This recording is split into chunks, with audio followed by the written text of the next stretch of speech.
Hello and welcome back to my channel. Don't forget to subscribe, like and comment. In this video we will hear a palm color lady saying that white people did not exist before 1681, and any claim that this group of people is rooted or derived in biology is a lie.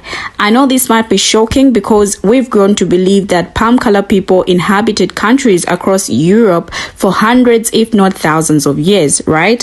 Which is a lie, just like the lady in this video said. Now, the idea to create palm color people to group distinct European nationalities together into a single group had not been done until 1681.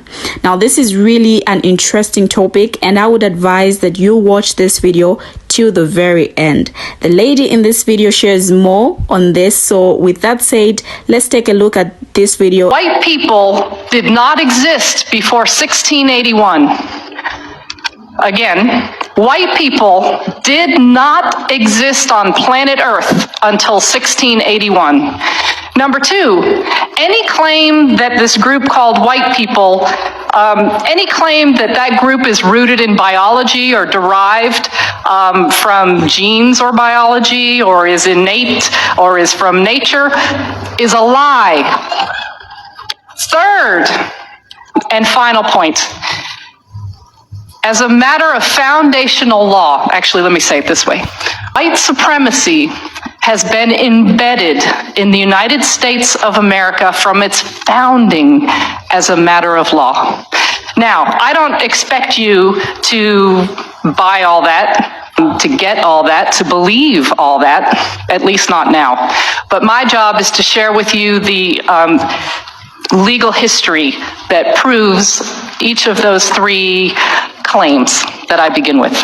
So let's go. Let's get started. Slavery, of course, was a status that came with life, work for life.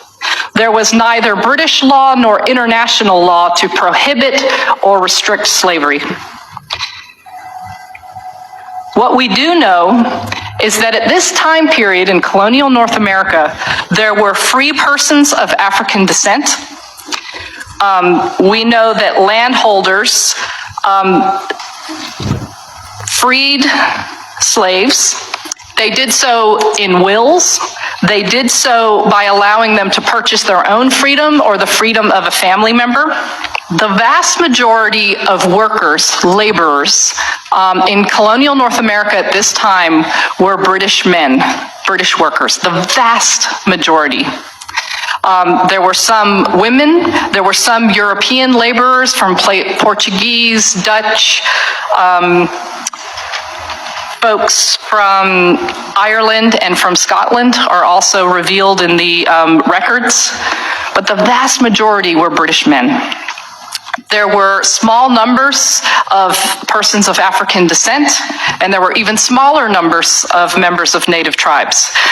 But in this slide, I'm trying to capture the socioeconomic ladder, and really that ladder should be about as long as this room. The landholding elite are, in today's parlance, that's the 1%. And the vast majority of folks who were in the colonies were laborers. Again, they were British, other Europeans, Africans, and members of native tribes. Here's what I find folks have the most difficult time with.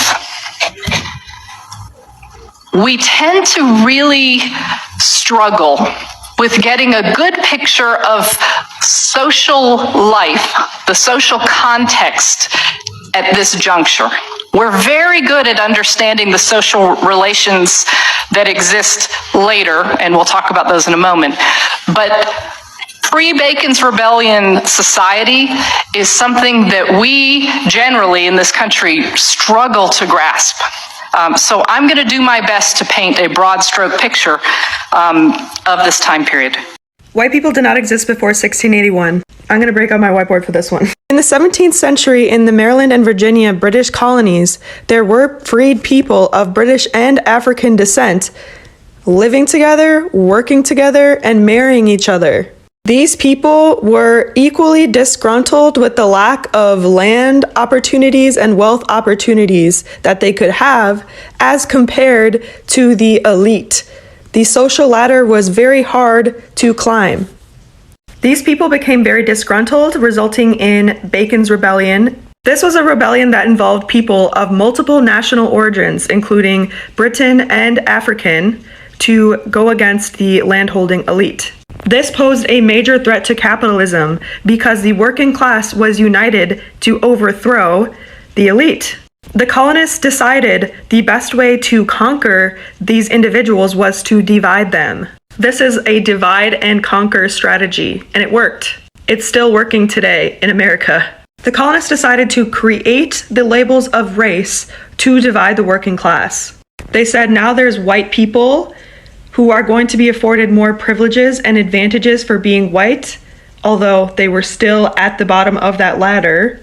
And there were going to be black people who were stripped of their rights. They weren't allowed to marry white people. They weren't allowed to testify against white people in court. They weren't allowed to have guns. This created a psychological divide and encouraged racism. So now those two groups that were once united are now two groups of people. We have the white working class and the black working class, and then of course the indentured servants and enslaved people at the bottom.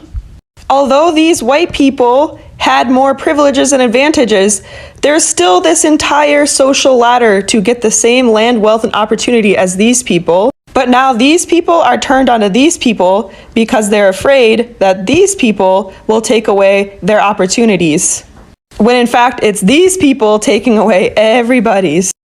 See this today. Think about the rural white American working class. They generally are very poor people that are never going to make it to the same degree as the 1%. These people tend to be very racist and are afraid of non-white people taking their jobs. Their minds are focused on other members of the working class because they are racist and think that those people are causing the problems, when it's been these people all along. This is how capitalism is maintained, by dividing the people at the bottom, instead of thinking, maybe we shouldn't have a ladder in the first place. Maybe we should all just be on the same standing and same ability to have opportunity. Now, I was asking myself a question to say what really happened in 1681 to cause colonial lawmakers to create a classification of people who had never considered themselves a group before. Like, what inspired them to invade palm color people? Now, to understand all of this, we need to revisit history, and specifically the scholarship of Dr. Jacqueline Batailleur's groundbreaking book, Birth of a White Nation: The Invasion of White People and Its Relevance Today. Now, when we re-examine American history, we need to remember one thing. America is a company. After hundreds of years of attempts by European powers to colonize the New World, the first successful English colony was Jamestown in 1607. The colony was a business venture, financed and organized by the London Virginia Company, a joint store company whose owners were looking for God. Now, the motives of the Virginia Company were explicit: secure profit for their shareholders. God was on the minds of mostly early colonists due to the legendary stories of God plundering across the Americas by Spanish conquistadors. Now, as the Spanish ravaged indigenous populations and enslaved them to work both gold and silver mines, ships of gold poured back into the coffers of the Spanish Empire, and word got out. As the employees of the Virginia Company would discover, gold was not abundant in Virginia, nor was survival easy. So the first decade of the company was fraught with starvation, disease, and wars with local indigenous peoples. Now, the company looked for other ways to secure wealth and found it in tobacco. Tobacco made the Virginia Company wealthy, but it also required huge amounts of land and a huge population of laborers to cultivate it. Tobacco was extremely labor intensive. Large plantations emerged, as did their owners' appetite for cheap labor. Simultaneously, England saw a population explosion during the 1600s. Now, this resulted in a huge number of impoverished British people with no chance of employment. Droves of these poor, mostly unskilled British laborers petitioned for the opportunity to work in the British colonies of Virginia and Maryland, seeking opportunity and purpose. The classification for these immigrants was indentured servants. Now, their lives were not easy, often working for a decade to pay off their passage to the New World.